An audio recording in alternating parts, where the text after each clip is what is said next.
And one might be lost in many words what exactly you mean when you say you have integrity. Is it simply because there is no court case against you? Because they may also say we are scot-free right now because there is no court case against us. No. And I think as the media, you are doing your viewers a disservice by purporting not to understand what the word it's integrity not purporting not to understand. But can I answer your question? Yes, no, you asked a question and I'm allowed to answer it the way I would like to. And one of them is to challenge you on the presumption that anyone can just say they have integrity and that... It's not a presumption, it's just that I want to understand when you say you have integrity, what separates you from the rest? May you stop arguing with me and may you listen to my response. I respond the way I want, and right now I'm responding. And I'm responding including challenging the implicit underlying basis of your question.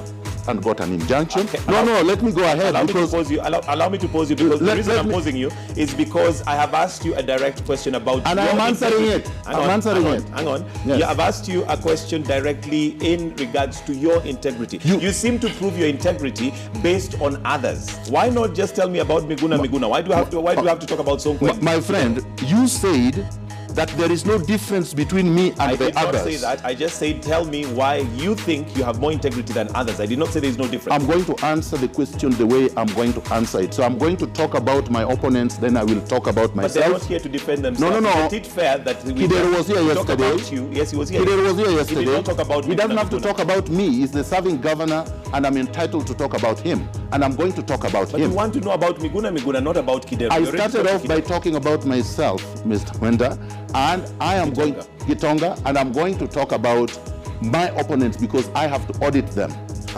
So you can't tell me that as a candidate I can't speak about my opponents. Well, it's just being fair that if they're not here to defend themselves, let's talk about MIGUNA because at the end of the day, all I want to do is to know about MIGUNA and what qualities he has. Mr. Gitonga, I think that is the flimsiness and the flippancy of the Kenyan media. The Kenyan media must interrogate, must vet candidates, whether they are there on the set or not. And I'm talking it is not my fault. It is not my fault and cannot be held against me that you interviewed Kidero Evans here and he had nothing to say about me. That in fact should count for something, that he has nothing to say about me, which means that I have integrity like I have said, and he doesn't. But you see, at the end of the day, MIGUNA, Kenyans are watching, Nairobians are watching, and they want to know what is it that you have to bring on the table. But let's leave the integrity question. I answer the questions the way you posed them. You have answered that, and that's okay. What leadership qualities do you have, given that any platform that MIGUNA has come seems to be very abrasive, seems to be very combatant, seems to be one that is antagonistic? What leadership qualities do you bring on the table as governor of Nairobi? Because you must work with people. You see, Mr. Gitonga, again, your question is problematic. Instead of asking a question, you editorialize it with so many negativity, and you don't have to do that. In fact, that's not the way you asked Kidero questions yesterday. No, I'm going to answer it the way I have to answer it. So first of all, interrogate your questions. Now let me answer you. I've said more than that. I talked about my policies. I talked about my programs. So, but of course, you're reducing them to two. But I'm trying to tell you, MIGUNA, the thing is, you want to do your job and do mine as well. But can we stick to? I've asked about your vision. I'm answering your question, and the thing I don't do that probably others do is that the host does not dictate how I answer. You ask your question, but you must allow me the latitude to answer the way. And I've asked you about your vision. Can you answer about the vision? The vision is a transformative Nairobi.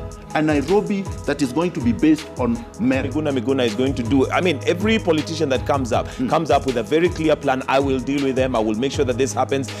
What's going to be different from what you're saying? You know, Mr. Gitonga, the problem I have is that you're assuming you make very many general statements that have no foundation. For example, you interviewed Evans Kidero here. He did not talk about corruption or how he's going to fight cartels. No, did you watch the interview? Corruption. I did. Okay. I did. He cannot tell you how he's going to fight corruption because he's the dean of corruption. But you see, MIGUNA, let me answer your question. That's why I'm distinguishing myself from the ones that you are saying have said the same thing. And they are not saying the same thing.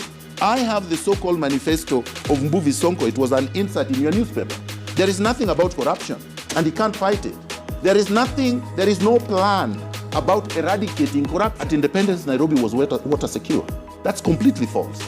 In the 70s, Nairobi was completely water sufficient. Even when I joined the University of Nairobi in 1986, Nairobi was completely water So do we have a water problem right now? right now, but not from time immemorial. You see, your question is grounded on a falsehood. All right, let me correct that. MIGUNA, you'll ask the question and answer the question. I guess. No. You are used to mediocre leaders that you can bamboozle, and you can't do I that think to you're me. the one who's used to bamboozling and bulldozing, but it's I'm okay. answering your questions. I'm at your studio, and I'm not going to be shafted. So let me answer you. Okay, Let me answer you. Your premise is wrong. Nairobi has not had a water problem since time immemorial. This is a recent phenomenon. And it is a recent phenomenon brought about by poor leadership. Recent is relative, but carry on. Listen to me, my friend. I'm answering your question. It is a recent phenomenon brought by poor leadership. You don't want to admit that. How does that give us water? What is it that you're going to do under your government to ensure that that water table is not just under us, but comes to a point where it can serve our water So which needs? means you did not even understand my answer. So I will repeat it. I said that you can bore holes and extract the water, clean it and supply it to the people. Treat it and supply it to the people. That's number one. You can do that. You hadn't can said that, but harvest. carry on. No, I did. You go and watch the clip. You will find that answer. Carry on. By the way, my memory is crystal clear. I remember on. exactly what I have said. Carry on. So don't try to bring in mischief. So what I'm trying to tell you is this. What we lack are leaders of integrity that can do this, because they are using all the money, public money, that should be used for doing this. They're stealing it. And I'm saying I will not steal it. But you're arguing instead of listening to my answers. Let's talk about garbage, because that's another huge issue that we have in this city. How would you deal with garbage? By the way, I've already addressed it, but I'll address it again. No, you just mentioned waste disposal management, which is a big term. Yeah, you did not say that. Oh. I said a modern integrated solid waste management system. Explain to me Now, what that is. No, but I'm going to. Just relax. I'm very relaxed. It is a modern integrated solid waste management system. It's not garbage. It's integrated. All right, you have many good ideas and they're brilliant, I must say. Now, in the event that you did not become governor, would you be willing to work with whoever would be governor to implement some of these things? Because you seem to have the know-how and everything in place. The first thing they teach you in first year law school, if you're a good student, is never to answer an hypothetical question. And because I'm a very good student, You will not answer. I don't answer hypothetical questions. But I will tell you this. I'm in this to win. And the youth of Kenya, the youth of Nairobi, are with me. They are with me in their hundreds of thousands. They are with me in their millions. Okay, so if you did not become governor, then does that mean then you would be willing to let all these ideas You are basically not go? You are still going to the hypothetical, which I said I will not answer. You said if. Okay.